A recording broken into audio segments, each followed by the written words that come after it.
The dust of the trail still clung to Rebecca Vale's skirts as she stood frozen at the corner of Main Street and Cottonwood Lane in Twin Falls, Wyoming territory. 1876. Watching her former fiancé, exit the general store with his arm wrapped possessively around a beautiful blonde woman wearing a wedding band that caught the afternoon sunlight like a dagger to Rebecca's heart. 6 weeks. 6 weeks of grueling travel from Boston, sitting upright on hard wooden train seats, enduring the jolting stagecoach over mountain passes, and finally paying a local rancher for transport in his wagon for the last 20 miles all to arrive and find Thomas Holcomb, married to another woman. Rebecca's gloved hand clutched the crumpled letter in her pocket, the one that had arrived 3 months ago with Thomas's proclamations of love and his eager invitation for her to join him in Wyoming, where he'd established a thriving mercantile business. The letter that had convinced her to leave everything behind. The couple was walking away now, unaware of her presence. Rebecca's trunk sat beside her in the dust, her entire life packed into one wooden box. A sob threatened to escape her throat, but she swallowed it down. She would not break down in the middle of the street. "Miss, you look like you've seen a ghost." The deep voice came from behind her. Rebecca turned to face a tall man with sun-bronzed skin and eyes the color of a summer storm. He wore a worn leather vest over a simple cotton shirt, riding chaps, and a wide-brimmed hat that cast shadows across his features. A cowboy, clearly, with his spurs jingling slightly as he shifted his weight. "Not a ghost," she managed. "Just the death of a dream." The cowboy followed her gaze to the retreating couple. Understanding dawned on his weathered face. "That Holcomb," Rebecca nodded, unable to form words. "And you would be the fiancé from back east." It wasn't a question. "Word travels in small towns, miss." "There's been talk that Holcomb received a letter last month that spooked him something fierce. Next thing anyone knew, he'd proposed to the banker's daughter." The cowboy shook his head. "The man's a fool." Rebecca felt heat rise to her cheeks. "I need to find accommodations." "And then away back east." The cowboy removed his hat, revealing thick dark hair with a shock of it falling across his forehead. "Xavier Forrester at your service, and if I might say, his loss is my fortune." Rebecca blinked. "I beg your pardon. I mean no disrespect, miss. Only that Twin Falls has just become a more interesting place with your arrival." He offered a small, gentle smile. "Mrs. Patterson runs a respectable boarding house 2 streets over. I'd be happy to escort you there and help with your trunk." Rebecca hesitated. This man was a stranger, yet there was something about his direct gaze that made her feel he could be trusted. "I'm Rebecca Vale," she said finally. "And I would appreciate your assistance, Mr. Forrester. Most folks call me Zav." He hefted her trunk with ease. "Welcome to Twin Falls, Miss Vale, though I reckon it's not the welcome you expected." As they walked, Rebecca fought back tears. She had given up everything: her position as a schoolteacher, her small apartment, her few friends, all for Thomas and his promises. Now she was stranded in this frontier town with barely enough money for a return ticket, if she could even secure passage on the next eastbound stage. "If you don't mind my asking," Zav said, interrupting her thoughts, "what was your plan in coming here? Besides marrying Holcomb, that is." Rebecca straightened her shoulders. "I was to teach at the school. Thomas wrote that the town was desperate for an educated teacher." Zav stopped walking. "Now that's interesting. The town council's been trying to hire a teacher for months. The last one left after the winter couldn't handle the isolation." He studied her. "You're qualified." "I taught for 5 years in Boston." A slow smile spread across his face. "Then perhaps fate has dealt you a better hand than you realize, Miss Vale." The position is still open, and it comes with a small house behind the schoolhouse. For the first time since seeing Thomas with his new bride, Rebecca felt a flicker of hope. Do you think they would consider me, even without Thomas's recommendation? I serve on the town council, Xav said. And I reckon your credentials speak for themselves. Besides, he added with a wink, I'd stake my reputation on you being a damn sight more reliable than Holcomb. They arrived at a neat two-story house with a sign reading Patterson Boarding House. Xav set down her trunk and gestured to the door. Mrs. Patterson is fair but strict. No men above the first floor, no liquor, no coming in after 9 o'clock, but she serves the best meals in town and keeps the place spotless. Rebecca nodded, then looked up at him. Why are you helping me, Mr. Forrester? He replaced his hat and adjusted it. Because every newcomer deserves a fair welcome to Twin Falls, and because any woman brave enough to cross half a continent deserves respect. He paused. The town council meets tomorrow at 4. If you're interested in the teaching position, I'll introduce you. Thank you, Rebecca said, meaning it. I may take you up on that offer. Xav tipped his hat and turned to leave, then stopped. One more thing, Miss Vale. Holcomb's Mercantile is the only one in town, but there's a new dry goods store opening next month. Might be worth waiting to see how things shake out before you decide to head back east. As he walked away, Rebecca watched his straight-back stride. For the first time since stepping off the farmer's wagon, she considered that perhaps her journey wasn't ending in disaster but beginning in unexpected ways. Mrs. Patterson proved to be a robust woman in her 50s, with streaks of gray in her dark hair and keen eyes that missed nothing. She looked Rebecca up and down, noting her travel-worn appearance but also the quality of her clothing and her proper Boston accent.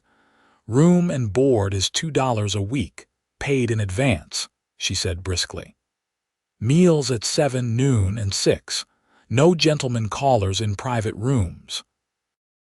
Laundry day is Monday. Rebecca counted out the money, realizing with a sinking feeling how quickly her savings would dwindle. Mr. Forrester mentioned you might be our new schoolteacher, Mrs. Patterson continued, softening slightly. We've been praying for someone suitable. The children are running wild as weeds with no proper instruction. I hope to meet with the council tomorrow, Rebecca replied. Mrs. Patterson nodded approvingly. Room at the top of the stairs, first door on the right. Wash basins full, and I'll have hot water sent up so you can refresh yourself before supper. The room was small but clean, with a narrow bed, a chest of drawers, and a small window overlooking the main street. Rebecca sat on the edge of the bed and finally allowed herself to weep for her shattered dreams, for Thomas's betrayal, for her own foolishness in believing his promises. After exhausting her tears, she washed her face and changed into a fresh dress. By the time she descended for supper, she had made a decision. She would apply for the teaching position. Even if it was only temporary, it would allow her to earn enough money for her return journey and preserve her dignity. Dinner was a simple but hearty affair of beef stew, fresh bread, and apple cobbler. The other boarders included the town's barber, an elderly widow, and a young man who worked at the bank. They were curious about the newcomer but politely refrained from prying questions after Mrs. Patterson shot them warning glances. After dinner, Rebecca sat on the porch, watching the sunset paint the distant mountains gold and crimson. The air was clearer than in Boston, with a crispness that filled her lungs and somehow made her feel more alive despite her heartbreak. Miss Vale. She turned to see Xavier Forrester approaching, his hat in his hands. He'd changed from his riding clothes into a clean shirt and waistcoat, though he still wore the same worn boots. Mr. Forrester, I didn't expect to see you again so soon. I spoke with Mayor Daniels about your interest in the teaching position. He's eager to meet you tomorrow. He hesitated. I also thought you might appreciate knowing that the town's not as small as it seems at first glance. You needn't worry about encountering Holcomb at every turn. Rebecca appreciated his consideration. Thank you. I was concerned about that. May I? He gestured to the empty chair beside her. She nodded and he sat, placing his hat on his knee. In the fading light, she noticed a thin scar running along his jawline. I should be honest with you, Miss Vale, he said after a moment. The school's been neglected. The last teacher left abruptly, and the children have had months without proper instruction. It won't be an easy position. Rebecca found herself smiling.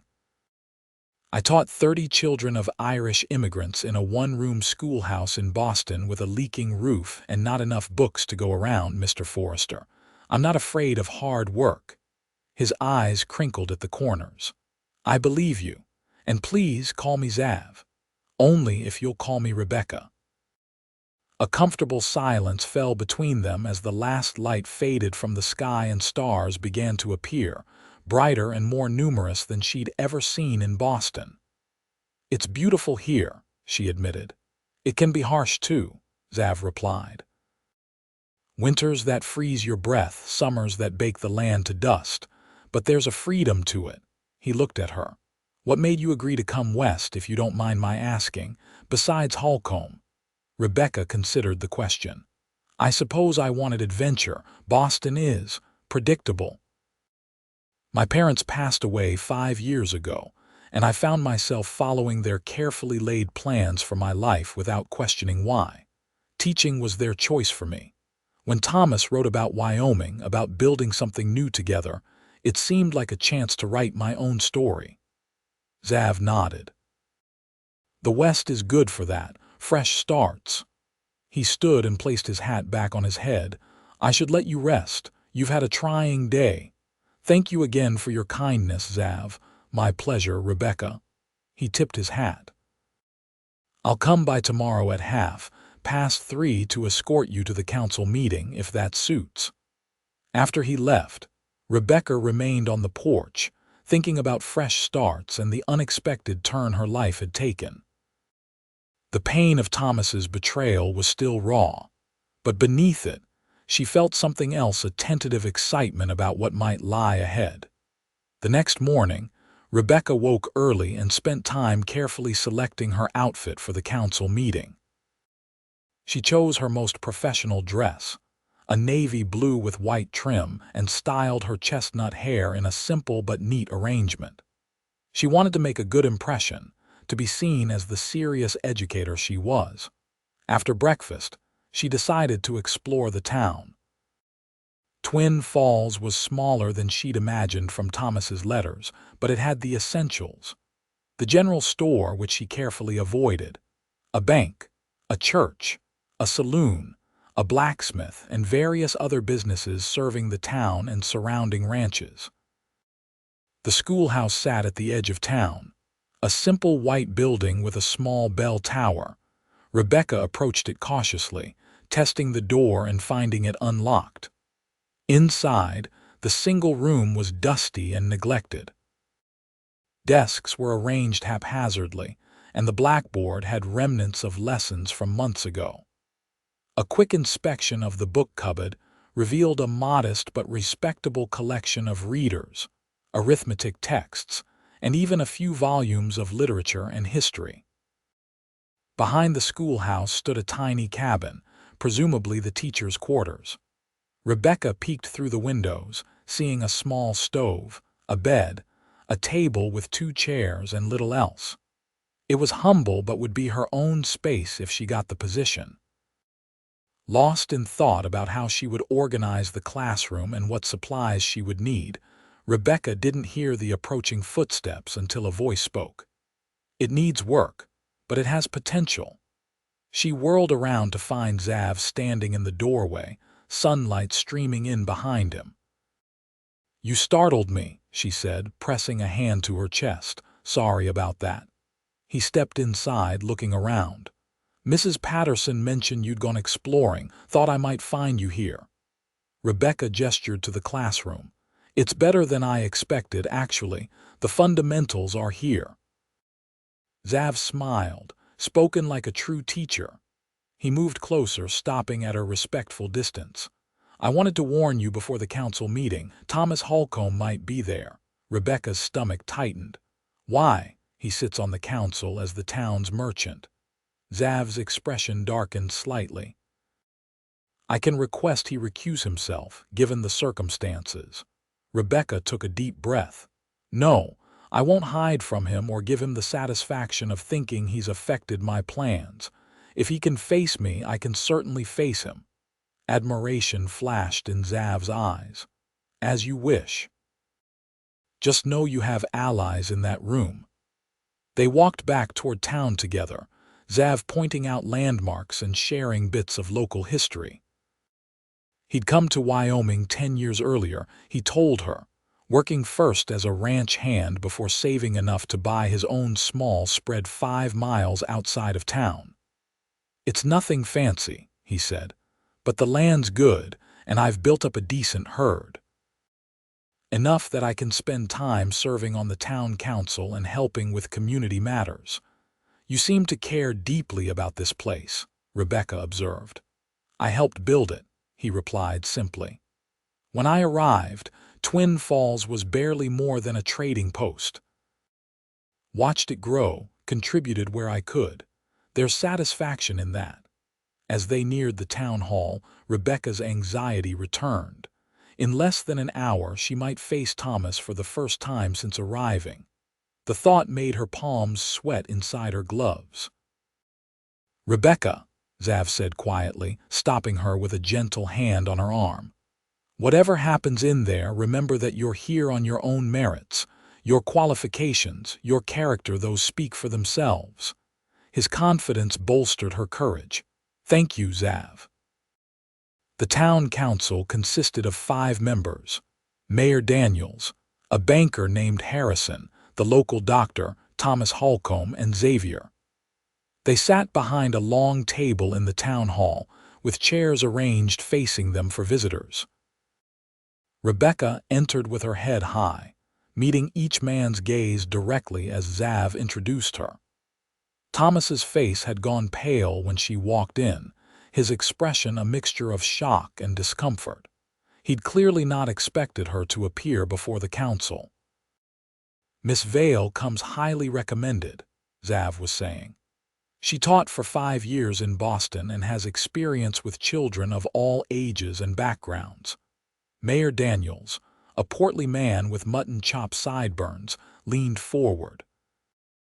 We're desperate for a teacher, Miss Vale, but I must ask, do you intend to remain in Twin Falls? The school has suffered from inconsistency. Rebecca met his gaze steadily. I came west intending to build a new life, sir, while my circumstances have changed. She deliberately avoided looking at Thomas.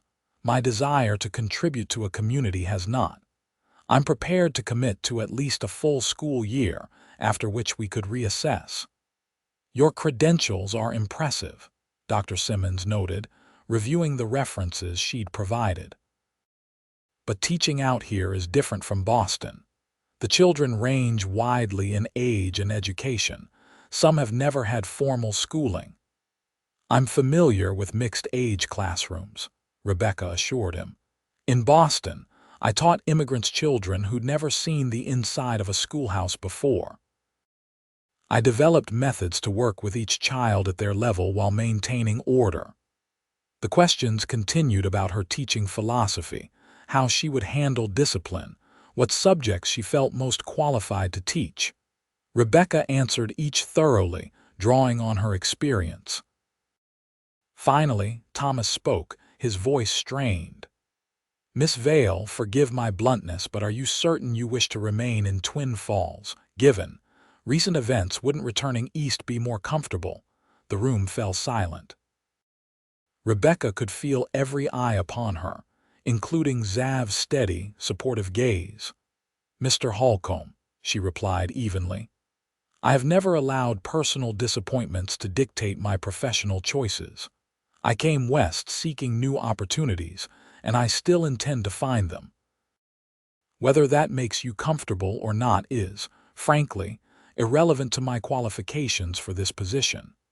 A hint of a smile played at Xavier's lips, while the other council members exchanged impressed glances. "Well said, Miss Vale," Mayor Daniels declared. "I believe we've heard enough to make a decision. If you'd wait outside while we deliberate." Rebecca nodded and stepped into the hallway, her heart pounding. Through the door, she could hear muffled voices, occasionally rising in what sounded like disagreement. After what seemed an eternity, the door opened, and Xav beckoned her back inside. Mayor Daniels stood. "Miss Vale, the council has voted unanimously to offer you the position of schoolteacher for Twin Falls. The salary is $40 per month, with the cottage behind the school provided. We ask that you begin as soon as possible, with a school term running through December, then resuming in February after the worst of winter." Relief and satisfaction flooded through Rebecca. "Thank you, gentlemen. I accept and will endeavor to justify your confidence." After discussing practical matters, when school would begin, how supplies would be ordered, how many children to expect, the meeting adjourned. Thomas was the first to leave, avoiding eye contact as he hurried out. As Rebecca gathered her belongings, Xav approached. "Congratulations, teacher," he said with a warm smile. "You impressed them." "Including you?" she asked lightly. "I was already impressed," he admitted. "But yes, you handled yourself beautifully, especially with Holcomb." They stepped outside into the late afternoon sunshine. Rebecca felt lighter than she had in days, buoyed by this first victory. "We should celebrate your appointment," Xav suggested. "Mrs. Patterson usually serves cake on Sundays, but I might persuade her to make an exception for Twin Falls' newest official." Rebecca laughed, surprising herself with the genuine sound. "I wouldn't want to inconvenience her." "Then allow me to offer an alternative. Saturday is the town's harvest dance. As a council member, I'm obligated to attend. Would you consider accompanying me? It would be an excellent opportunity to meet the parents of your future pupils." Rebecca hesitated. Was it too soon to be seen socially with another man? What would people think? As if reading her thoughts, Xav added, "As friends and colleagues, of course. I wouldn't want to add to any gossip." His consideration touched her. "Thank you. I would be pleased to attend." The next few days passed in a flurry of activity as Rebecca prepared for her new role. The schoolhouse needed thorough cleaning, books required organizing, and a curriculum had to be planned. Xav introduced her to several families with school-aged children, and word spread quickly that the new teacher had arrived. To Rebecca's surprise, many townspeople went out of their way to welcome her, bringing small gifts: a jar of preserved fruit, a handmade cushion for her chair, offers of assistance with the schoolhouse cleaning. She suspected Xav might have had a hand in orchestrating some of this kindness, but it seemed genuine regardless. She encountered Thomas only once at the post office. He approached awkwardly, his expression a mixture of guilt and defensiveness. "Rebecca, I should explain," she cut him off with a raised hand. "There's nothing to explain, Thomas. You made your choice." Despite the hurt that still lingered, she found she could look at him steadily. "I wish you and your wife well. Now, if you'll excuse me, I have lesson plans to prepare." As she turned to leave, he called after her, "I did love you, Rebecca. But Aliner's father owns the bank and my business needed." Rebecca paused, looking back at him with newfound clarity. "You chose security over love, Thomas. That's your right. But don't pretend it was anything noble." Walking away, she realized something important while Thomas's betrayal still stung. The man himself had diminished in her estimation. The golden future she'd imagined with him now seemed shallow and false. Saturday evening arrived, and with it, the harvest dance. Rebecca dressed carefully in her best gown, a forest green that complemented her auburn hair and fair complexion. Mrs. Patterson helped her style her hair, arranging it with a few borrowed hairpins adorned with small pearls. "You look lovely, dear," the older woman said approvingly. "Mr. Forrester won't know what hit him." Rebecca felt herself blush. "It's not like that. We're just friends." Mrs. Patterson's knowing smile said she thought otherwise but was too polite to contradict her boarder. Xav arrived promptly at 7, looking transformed from the rugged cowboy she'd first met. He wore a well-tailored black suit with a silver brocade waistcoat, his dark hair neatly combed, though that rebellious lock still fell across his forehead. His eyes widened appreciatively when Rebecca descended the stairs. "Miss Vale," he said, offering his arm, "you'll be the belle of the ball." The town hall had been decorated with autumn harvest themes. Dried corn stalks, pumpkins, and colorful leaves adorned every corner. A small band played lively music, and couples were already dancing when they arrived. True to his word, Xav introduced Rebecca to dozens of parents, each eager to meet their children's new teacher. She memorized names and faces as best she could, knowing these connections would be important when school began. "May I have this dance?" Xav asked as the band struck up a waltz. Rebecca hesitated only briefly before placing her hand in his. "I'd be delighted." His hand at her waist was respectful but warm as he guided her smoothly across the floor. For a rancher, he danced surprisingly well. "You seem surprised," he noted, reading her expression. "I didn't expect a cowboy to waltz so gracefully," she admitted. He laughed. "My mother insisted I learn. Said no son of hers would stomp around a dance floor like a wounded buffalo. She sounds formidable." She was. A shadow crossed his face. "She passed away 5 years ago, influenza." "I'm sorry," Rebecca said softly. "My parents died within months of each other. Father from heart failure, mother from pneumonia shortly after." Understanding passed between them, the shared experience of loss creating an unexpected connection. "Is that why you became a teacher?" he asked. "Your parents' wishes." Rebecca considered this as they moved in perfect rhythm. "Partly. But I also discovered I loved it opening children's minds to new ideas, watching them grow in knowledge and confidence." She smiled up at him. "What about you? Was ranching your dream or your father's?" "All mine," Xav replied. "My father was a banker in St. Louis. Expected me to follow in his footsteps. When I told him I was heading west instead, he disowned me." "That's terrible." Xav shrugged. "We reconciled somewhat before he passed. He even invested in my ranch eventually, though he never visited." The music slowed and he looked down at her, his gray eyes intense. "We're quite a pair, aren't we? Both defying expectations in our own ways." Rebecca felt a flutter in her chest that had nothing to do with exertion from dancing. "I suppose we are." As the evening progressed, Rebecca found herself enjoying Xav's company more than she'd anticipated. He was thoughtful and articulate, with a dry wit that made her laugh. When they weren't dancing, he made sure she was introduced to everyone of importance in town, subtly establishing her position as a respected professional. Near the end of the evening, Rebecca noticed Thomas and his wife, Alina, across the room. They'd been conspicuously avoiding her all night, but now Thomas was watching her dance with Xav, a strange expression on his face. "Ignore him," Xav murmured, drawing her attention back. "He's realizing what he gave up." Rebecca smiled. "Perhaps. But I'm beginning to think I had a fortunate escape." Xav's eyes crinkled at the corners. "His loss, as I said when we met." "And your fortune," she teased lightly. "The jury's still out on that," he replied with a wink. He escorted her home afterward, their pace unhurried in the crisp autumn night. Stars blanketed the sky in a display more magnificent than any Boston evening.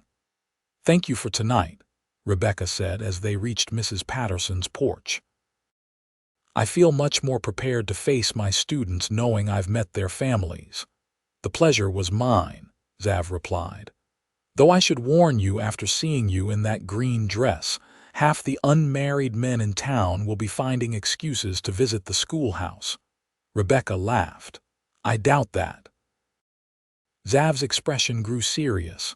"I don't." He took her hand gently. "Good night, Rebecca. School starts Monday. Get some rest." "Good night, Xav," she replied, surprised by her reluctance to see him go. Monday arrived with perfect autumn weather, cool and clear.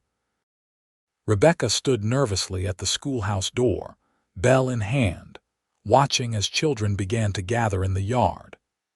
They came in all sizes, from tiny 5-year-olds clutching their mothers' skirts to gangly teenagers trying to appear uninterested.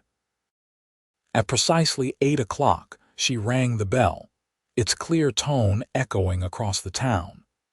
The children lined up with varying degrees of enthusiasm, and Rebecca welcomed each one by name, thanks to the introductions at the dance and a list provided by the previous teacher. 28 students in all, ranging from 5 to 16 years of age. The older boys regarded her skeptically, clearly wondering if this Eastern lady could maintain discipline. Rebecca met their gazes calmly, having faced down tougher customers in Boston's immigrant neighborhoods. The first day was devoted to assessments determining each child's level of education so she could group them appropriately.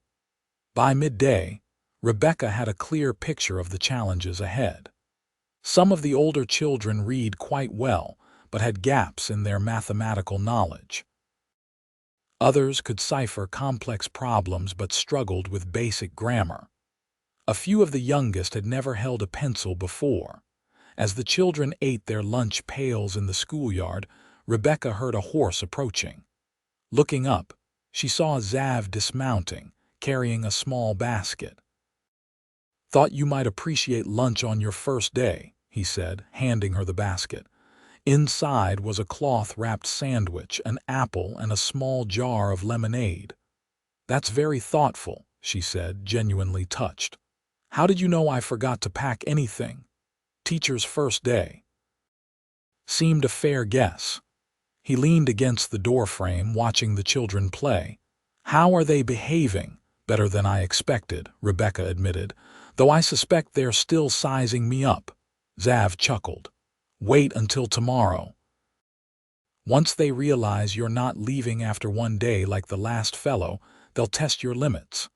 "I'm prepared for that," Rebecca assured him, biting into the sandwich roast beef with mustard, simple but delicious. "I'm sure you are."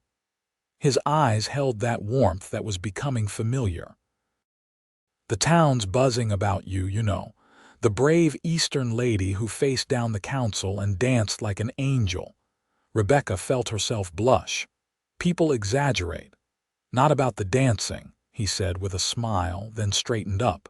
"I should let you finish your lunch in peace." Good luck with the afternoon session. As he predicted, the second day brought challenges. Jimmy Watson, 13 and already working part-time at the livery stable, decided to test her authority by contradicting everything she said. Ellie Simmons, the doctor's daughter, burst into tears when corrected on her spelling. And the youngest children grew restless by mid-afternoon, unused to sitting still for so long. But Rebecca had faced worse in Boston and remained calm and consistent. By Wednesday, the children had settled into a routine, and by Friday, even Jimmy was participating willingly in lessons. The weeks passed quickly as autumn deepened.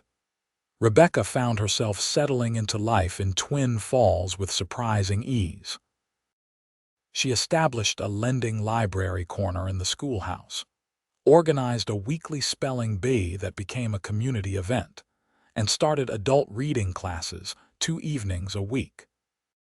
Xav continued to visit regularly, sometimes bringing small gifts, a book for her classroom, wildflowers for her desk, once even a sturdy rocking chair for her cottage porch that he'd made himself.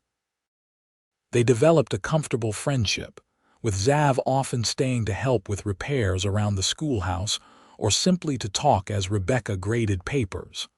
On a crisp October Saturday, Xav invited her to visit his ranch. "The aspens are turning gold," he said. "Best view is from my north pasture. I thought you might enjoy the ride, if Mrs. Patterson approves of the outing." Rebecca had been curious about his home and readily agreed. Mrs. Patterson gave her blessing, though with a knowing smile that made Rebecca wonder what the older woman was thinking. Xav arrived with 2 horses, his own sturdy gelding and a gentle mare for Rebecca. They rode out of town, following a winding trail that led into rolling hills covered with sagebrush and occasional stands of aspen trees.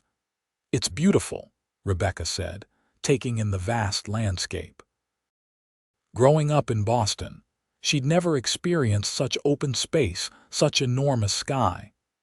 "Wait until you see it from the ridge," Xav promised. After an hour's ride, they crested a hill and Rebecca gasped. Below them spread Xav's ranch, a neat cabin with several outbuildings, corrals containing horses, and beyond them, a herd of cattle grazing peacefully in a meadow. The backdrop was spectacular mountains rising in the distance, their peaks already dusted with early snow while golden aspens shimmered in the foreground. "This is your land?" she asked, awed by the scope of it. 600 acres, he said with quiet pride. "Started with 80 and a dozen cows. Built it up little by little." They rode down to the cabin, where Xav had prepared a picnic lunch. The cabin itself was simple but surprisingly comfortable, with a stone fireplace, solid furniture that showed his woodworking skill, and bookshelves filled with volumes that revealed an unexpected literary side. "You're a reader," Rebecca observed, scanning the titles. "Winter nights are long," he replied. "A man can only clean his guns and mend tack for so many hours." They ate on the porch, watching the changing light on the distant mountains. Rebecca felt more at peace than she had in months, perhaps years.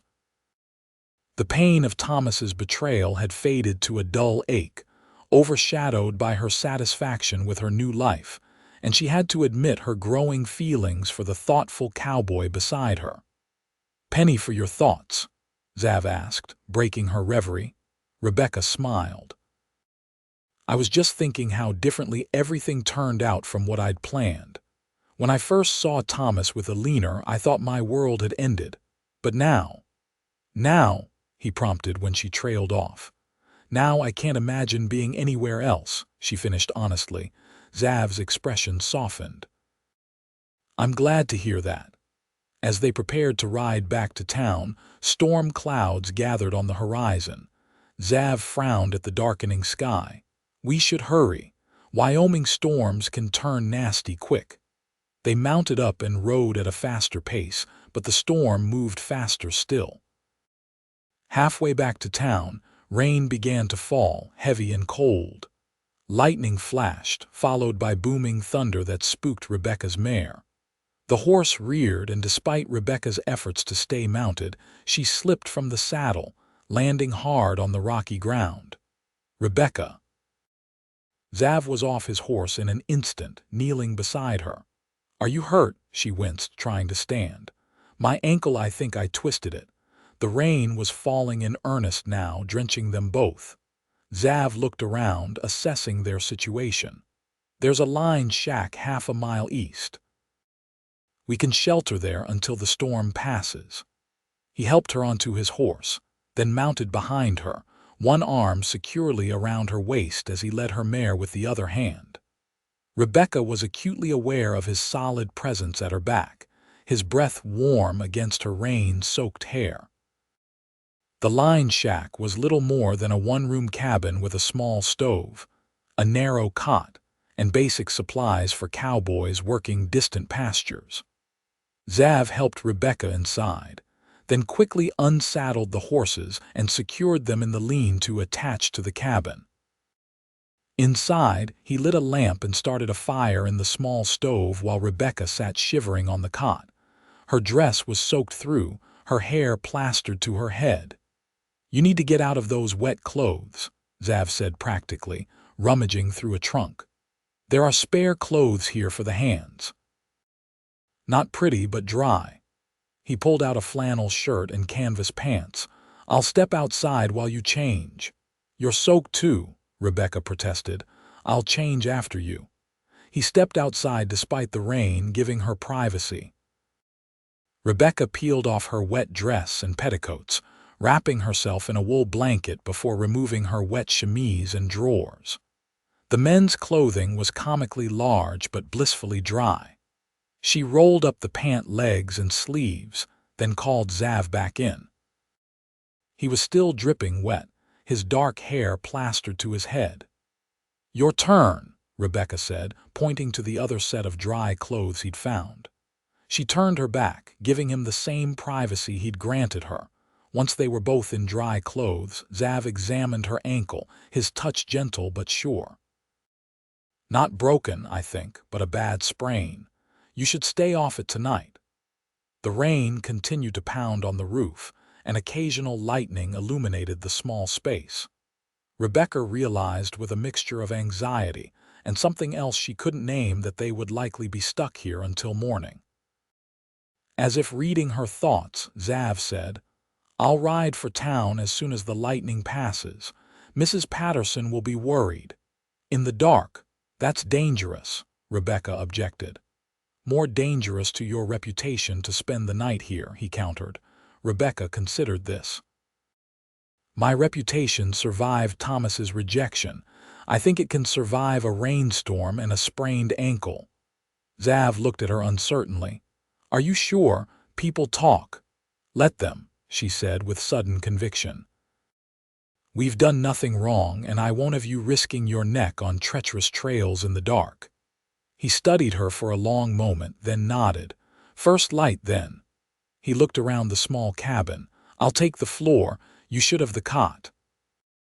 Rebecca wanted to protest, but knew her ankle needed the support. "Thank you."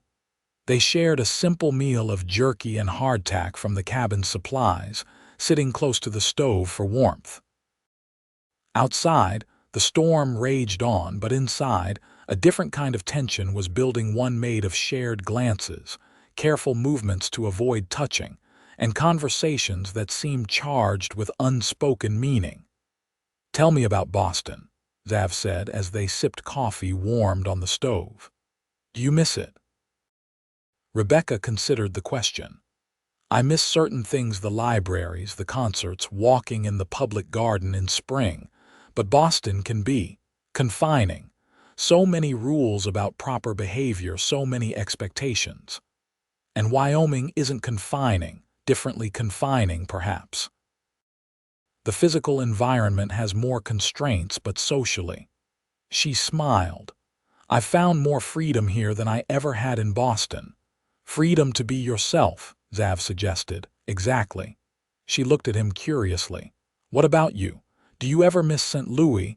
Xav stared into his coffee cup. "Sometimes. I miss my mother. My younger sister, who writes occasionally but has her own family now."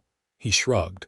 "But like you said, I found freedom here, room to breathe, to build something that's entirely my own."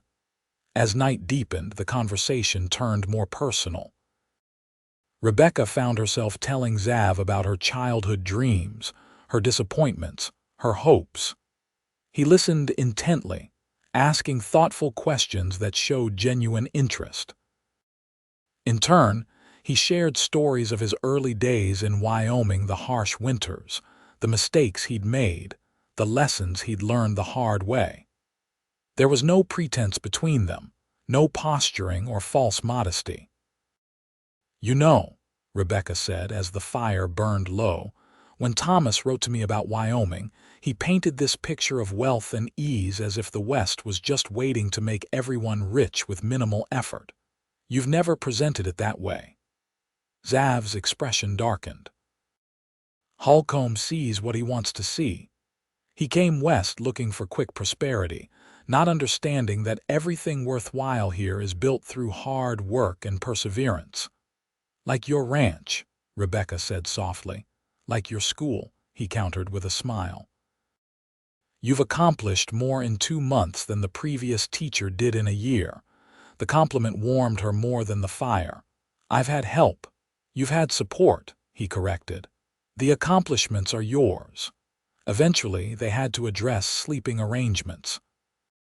Xav made a pallet on the floor with his coat and a spare blanket, insisting Rebecca take the cot. She felt guilty but knew her ankle needed the rest. Good night, Xav, she said as he extinguished the lamp, leaving only the red glow from the stove to illuminate the cabin. Good night, Rebecca, he replied, his voice soft in the darkness. Rebecca lay awake, listening to the rain on the roof and Xav's steady breathing. Something had shifted between them tonight, some barrier falling away. The realization both thrilled and frightened her. It was too soon after Thomas, too soon to trust her heart again. Yet as she drifted toward sleep, she admitted to herself that what she felt for Xavier Forrester was entirely different from what she'd felt for Thomas Holcomb. With Thomas, there had been excitement about the adventure, about the idea of a new life. With Xav, there was something deeper, a connection based on who they truly were, not who they pretended to be. Morning came with clear skies and birdsong. Rebecca woke to find Xav already up, heating coffee on the stove. He'd stepped outside to let her wake in privacy, returning when he heard her moving about. How's the ankle? He asked, handing her a cup of strong black coffee. Rebecca tested it gingerly. Still sore, but better than yesterday. I'll ride into town and come back with a wagon, Xav decided. You shouldn't put weight on it yet.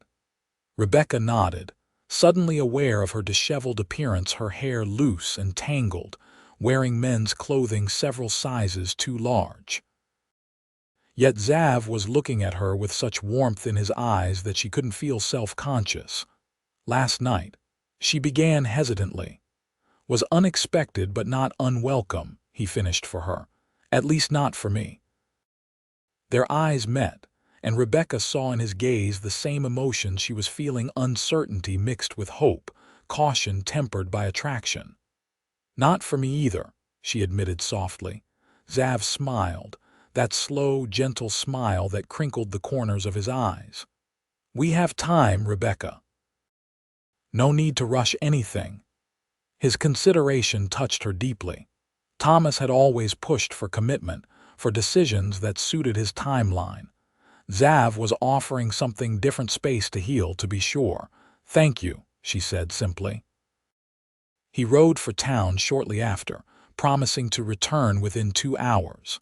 Left alone, Rebecca tidied herself as best she could, managing to finger-comb her hair into a semblance of order and wash her face in cool water from the rain barrel outside. When Xav returned with a wagon, he wasn't alone. Mrs. Patterson sat beside him, her expression a mixture of concern and barely concealed amusement. Land's sakes, child, you gave me a fright, the older woman exclaimed, climbing down to help Rebecca. When you didn't return last night, I feared the worst. I'm sorry for worrying you, Rebecca said as Xav lifted her carefully into the wagon. The storm caught us, and then I fell. Mrs. Patterson waved away her explanations. Mr. Forrester explained everything. Providence looks after fools and children, and occasionally schoolteachers who don't check the weather before riding out. The trip back to town was uncomfortable for Rebecca's ankle, but made bearable by the pleasant company. Mrs. Patterson kept up a steady stream of town gossip, while Xav occasionally caught Rebecca's eye with small smiles that made her heart beat faster. Dr. Simmons confirmed Xav's diagnosis, a sprain that would heal with rest. He prescribed a week of staying off the foot as much as possible. The school board arranged for the older students to take turns leading lessons under Rebecca's supervision, allowing her to teach while seated with her foot elevated. The incident with the storm had unexpected consequences. While Rebecca had worried about gossip damaging her reputation, instead, the town seemed to rally around her. Parents sent children with small gifts, home remedies for sprains, fresh baked goods, even a handcrafted cane from the carpenter to use as her ankle healed. And Zav was a constant, steadying presence. He visited daily, often staying to help with school matters or simply to talk. Sometimes he brought books from his collection that he thought she might enjoy. Other times, he arrived with practical offerings, firewood stacked neatly by her door, repairs completed while she was teaching. As October gave way to November, their relationship deepened. They were careful, always properly chaperoned, always mindful of Rebecca's position as the town's teacher. Yet there was no denying the growing connection between them, evident in the way their hands would occasionally brush, in the way Zav's eyes would seek hers across a room, in the way Rebecca found herself watching for his approach each day. The first snow fell in mid-November, transforming Twin Falls into a winter wonderland. School continued despite the weather, with children arriving bundled in layers of wool and fur, their cheeks rosy with cold. On a particularly cold Saturday, Zav arrived at Rebecca's cottage with a proposal. "The children need more than book learning," he said. "They should know practical skills too. I'd like to teach the older boys some basic carpentry, maybe once a week after regular lessons." Rebecca was immediately enthusiastic. "What about the girls? Could they join too?" Zav looked surprised but pleased. "Of course, if they're interested and their parents approve. And perhaps you could teach some ranching skills in the spring," Rebecca suggested, warming to the idea. "Animal care, basic farming knowledge. I'd be happy to." His eyes held that warmth she'd come to treasure. "You're a remarkable teacher, Rebecca Vale, always thinking of ways to expand your students' horizons." She blushed at the praise. "I just want them to have opportunities I didn't have." Something shifted in his expression. "Speaking of opportunities," he said carefully, "the Christmas social is in 3 weeks. Would you do me the honor of attending with me?" Rebecca smiled, remembering their first social event together. "As friends and colleagues." "If that's what you wish," he replied, his tone making it clear he hoped for more. Rebecca took a deep breath. "And if I wished otherwise?" Zav's eyes darkened. "Then I would be the happiest man in Wyoming territory." The Christmas social was the highlight of Twin Falls' winter season. The town hall was decorated with evergreen boughs, red ribbons, and candles in every window.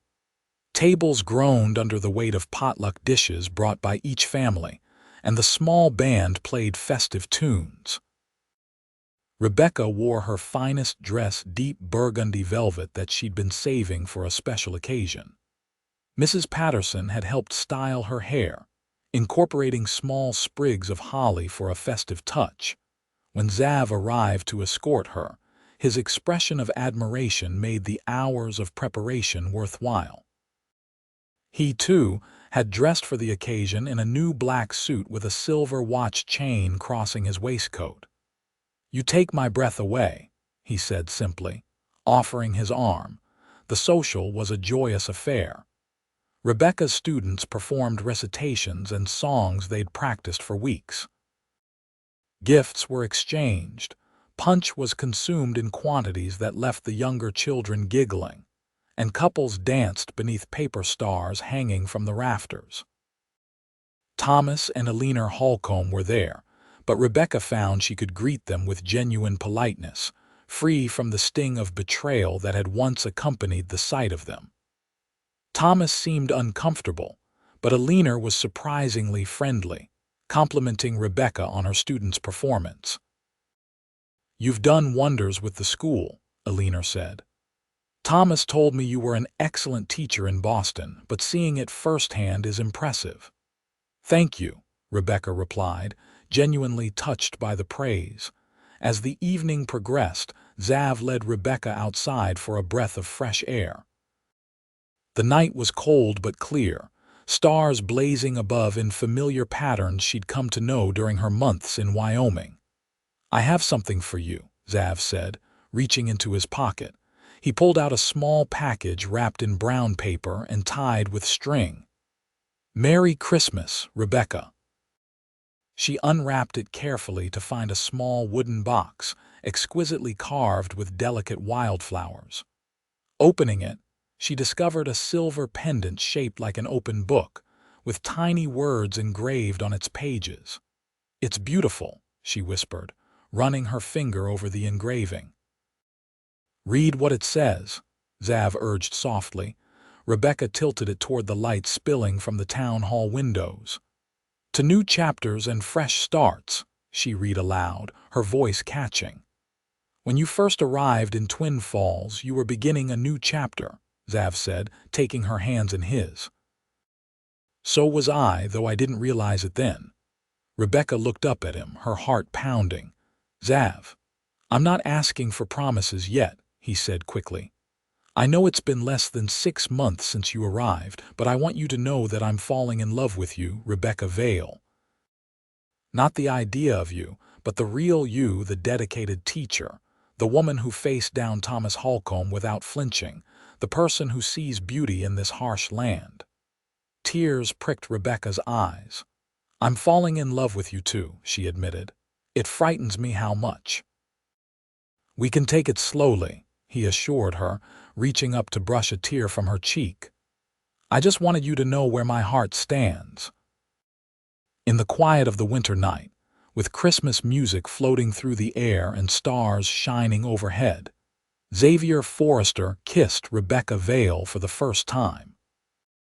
It was gentle and brief, a promise rather than a demand, and when they parted, Rebecca knew with certainty that this was nothing like what she'd felt for Thomas.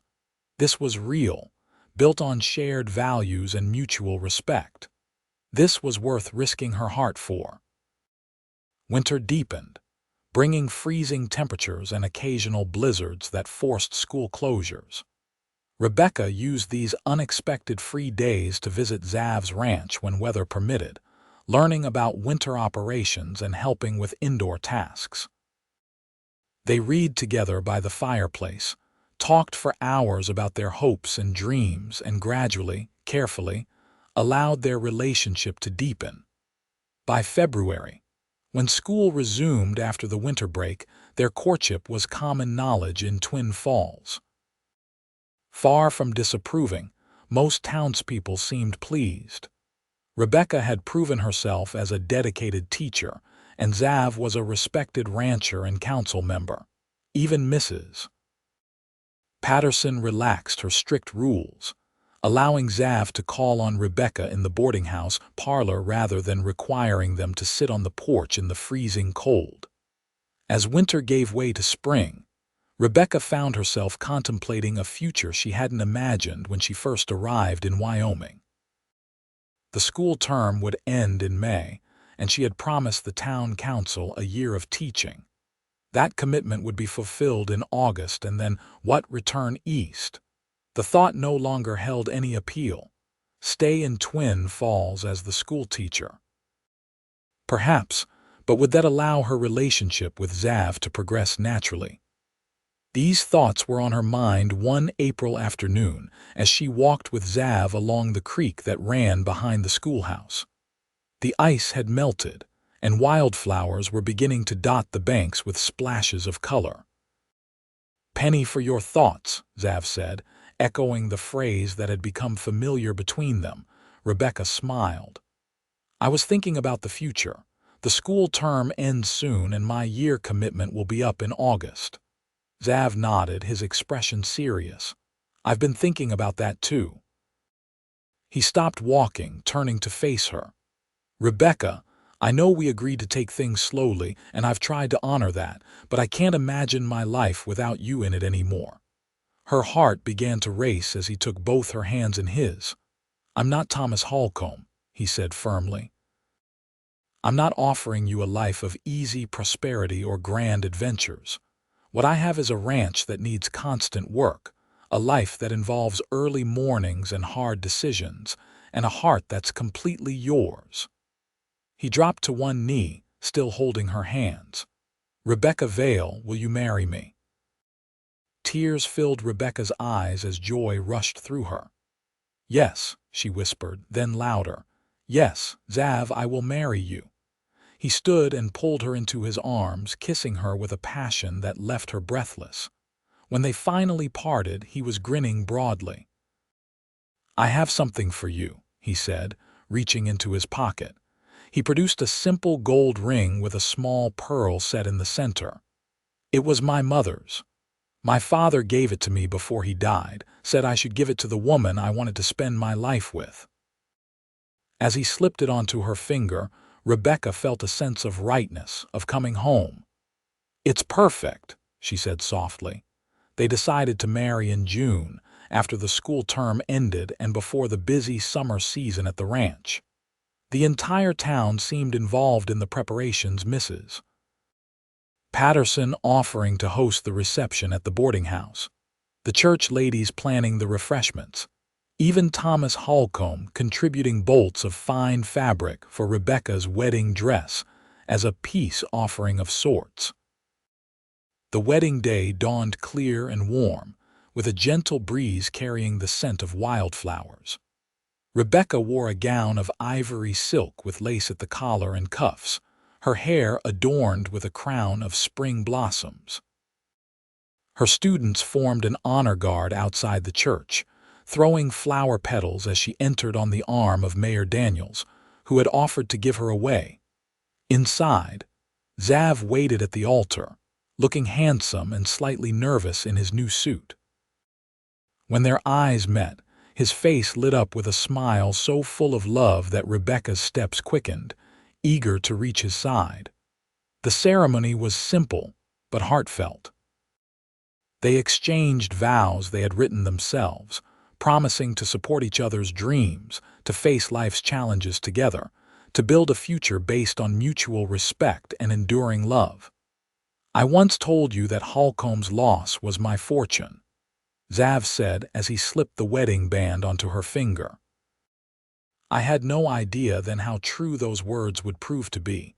You are the greatest blessing of my life, Rebecca Vale." "Forrester," she corrected with a smile.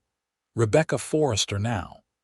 The reception lasted well into the evening, with music, dancing, and enough food to feed half the territory.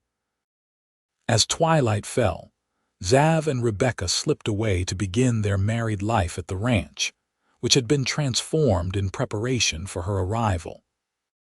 Xav had expanded the cabin, adding a proper bedroom with large windows overlooking the mountains, bookshelves for Rebecca's growing collection, and a small study where she could continue her educational work. He'd planted a garden with vegetables and flowers, built a chicken coop, and even constructed a small schoolroom in one of the outbuildings where Rebecca could tutor ranch children and any from nearby homesteads who couldn't make it into town. "It's perfect," she said that night as they stood on the porch, watching the stars emerge. "All of it the ranch, the plans we've made, this new life we're building together." Xav wrapped his arms around her from behind, resting his chin on her head. "When you first arrived in Twin Falls, heartbroken and angry, did you ever imagine this is where you'd end up?" Rebecca leaned back against his solid warmth. "Never. I thought my life was over before it had really begun." She turned in his arms to look up at him. "I was so wrong." "We both were," he said softly. "I'd resigned myself to being alone, focusing on the ranch and town affairs, never expecting to find someone who would understand this life and still choose me." "I'll always choose you," Rebecca promised, rising on tiptoe to kiss him. Life as a rancher's wife presented challenges Rebecca hadn't anticipated, but she faced them with the same determination she'd brought to teaching. She learned to cook on a wood stove, to preserve vegetables for winter, to help with calving in the spring. Xav, in turn, supported her continued involvement with the school, arranging for her to teach 3 days a week while a new assistant teacher handled the other 2. By their first anniversary, Rebecca had settled into a rhythm that balanced her roles as wife, teacher, and increasingly, community leader.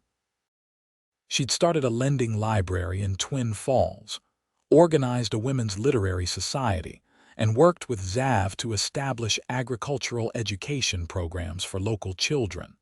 That spring brought another blessing, the news that they were expecting their first child. "Are you happy?" Xav asked as they sat on their porch swing one evening, his hand resting gently on her still flat stomach. "Happier than I ever imagined possible," Rebecca replied truthfully. "Sometimes I think about that day I arrived in Twin Falls and saw Thomas with Alina. I was so devastated, so certain my life was ruined." Xav smiled, tucking a strand of hair behind her ear. "And now I know it was the best thing that could have happened," she said. "It led me to you, to this life we're building together." She placed her hand over his. "Our child will grow up surrounded by books and open skies, learning about both ideas and practical skills. What more could I want?" "Nothing," Xav agreed, kissing her softly. "Absolutely nothing."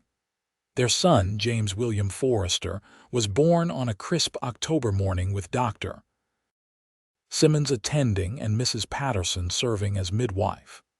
He had Xav's dark hair and Rebecca's green eyes, and from his first days showed a curious, alert temperament that delighted both parents. Life adjusted again to accommodate this new member of their family. Rebecca continued teaching but brought James with her, setting up a cradle in the corner of the schoolhouse. The older girls took turns minding him when Rebecca needed both hands for demonstrations, and the students quickly became attached to their teacher's son. Thomas and Alina Holcomb welcomed twins that same winter, a fact that caused some gossip in town, but no pain for Rebecca. When she encountered Alina with her babies at the general store, the 2 women compared notes on feeding schedules and sleep deprivation with the easy camaraderie of new mothers. "You seem truly happy," Alina observed as they watched their infants. "I am," Rebecca confirmed. "Happier than I would have been with Thomas, I think." Alina's expression turned thoughtful. "I believe you're right. Thomas is a good husband in many ways, but he's restless, always looking for the next opportunity, the next advancement." She smiled ruefully. "I sometimes envy the partnership you and Mr. Forrester have."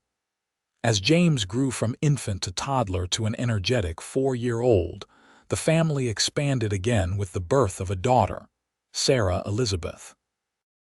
The ranch prospered under Xav's careful management, allowing them to hire more hands and expand their operations. Rebecca continued her educational work, eventually publishing a series of readers specifically designed for frontier children, incorporating practical knowledge alongside traditional subjects. Twin Falls grew as well, with new businesses opening and more families settling in the area. Thomas Holcomb eventually sold his mercantile and moved to Cheyenne, seeking greater opportunities. Rebecca heard occasionally from Alina through letters that spoke of a comfortable but somewhat restless life. On the 10th anniversary of Rebecca's arrival in Twin Falls, Xav surprised her with a special dinner at their ranch, now a substantial operation with a larger house that accommodated their family of 4, plus Xav's sister who had come to live with them after being widowed. 10 years, Xav marveled as they sat on their expanded porch after the children were in bed. "Sometimes it seems like yesterday that you arrived, looking lost and heartbroken on Main Street." Rebecca laughed. And you, the gallant cowboy, coming to my rescue. Best decision I ever made, he said, taking her hand and kissing it.